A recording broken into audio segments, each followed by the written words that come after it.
اور ایک خاص چیز جو اس ایجوکیشن سسٹم نے اچیو کی ہے وہ یہ ہے کہ ہمارے جتنے بھی مسلمز ہیں، چاہے وہ اولڈ ہیں یا چاہے وہ مڈل ایجز میں ہیں یا چاہے وہ ینگ ہیں، ان کو کچھ پاسٹ کے بارے میں زیادہ نہیں پتا، ہسٹری کے بارے میں زیادہ نہیں پتا. اور وہ ظاہری بات ہے جب ان کو پاسٹ اور ہسٹری کے بارے میں نہیں پتا تو اس لیے وہ پھر بہت زیادہ فرم یا بہت زیادہ کلیئر نہیں ہے اپنے پریزنٹ اور فیوچر کے بارے میں. آپ امیجن کریں ایک بندہ ایسا جس کی پرانی یاداشت کھو گئی ہے، اس کا حال کیسا ہوگا؟ ایک ایسا بندہ جو مرضی ایج ہو اس کا اگر پرانی یاداشت کھو گئی ہے، میموری لاس ہے اسے، تو پریزنٹ میں آپ کو کیسا نظر آئے گا؟ وہ بات چیت میں کیسا نظر آئے گا؟ آپ کو باڈی لینگویج کیسی نظر آئے گی آپ کو اس کو بیچارے کے پاس کچھ کہنے کو ہی نہیں ہوگا. اس کو تو سمجھ نہیں لگ رہی ہو کہ میرے ساتھ دائیں بائیں ہو کیا رہا ہے.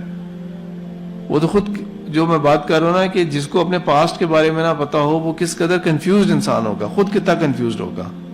باقی اس کے اوپر جتنا مرضی اس کو کنفیوز اور کیا جائے لیکن وہ خود کتنا کنفیوزڈ ہوگا اگر اسے اپنے پاسٹ کے بارے میں نہیں پتا.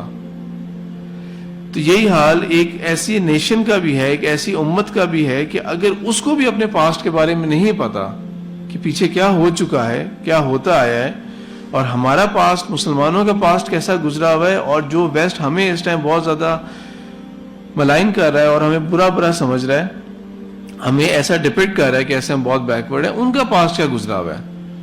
تو ظاہری بات ہے کہ وہ پھر ایسا نوجوان یا ایسا شخص، ایسا مسلمان جو ہے وہ اپنے پریزنٹ کے اندر بھی بہت کلیئر نہیں ہوگا، بہت سالڈ نہیں ہوگا، اور فیوچر کے بارے میں بہت ہی اسکیپٹیکل ہوگا. تو اقبال نے بھی اس چیز کو بہت زیادہ ایمفیسائز کیا ہوا ہے کہ نوجوان جو ہیں وہ اس خاص طور پہ نوجوان اس چیز کے اوپر بہت زیادہ ہوں کہ ان کو اپنا پاسٹ کے بارے میں پتا ہو.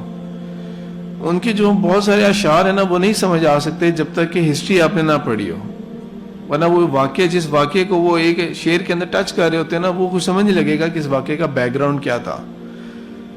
تو ایک شعر ان کا ہے جو انہوں نے فرمایا ہوا ہے، کبھی اے نوجوان مسلم تدبر بھی کیا تو نے، وہ کیا گردوں تھا جس کا تو ہے ایک ٹوٹا ہوا تارا.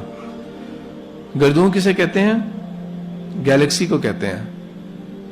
تو وہ کس گیلیکسی کے تم ایک ٹوٹے ہوئے تارے ہو، جس سے الگ ہو گئے ہو تم نے کبھی غور بھی کیا اس چیز پہ؟ کہاں سے تم آئے تھے؟ تمہارا پاسٹ کیا تھا؟ دین کی بات پھیلانا صدقہ جاریہ ہے. ثواب کی نیت سے ویڈیو کو شیئر ضرور کیجیے. جزاک اللہ.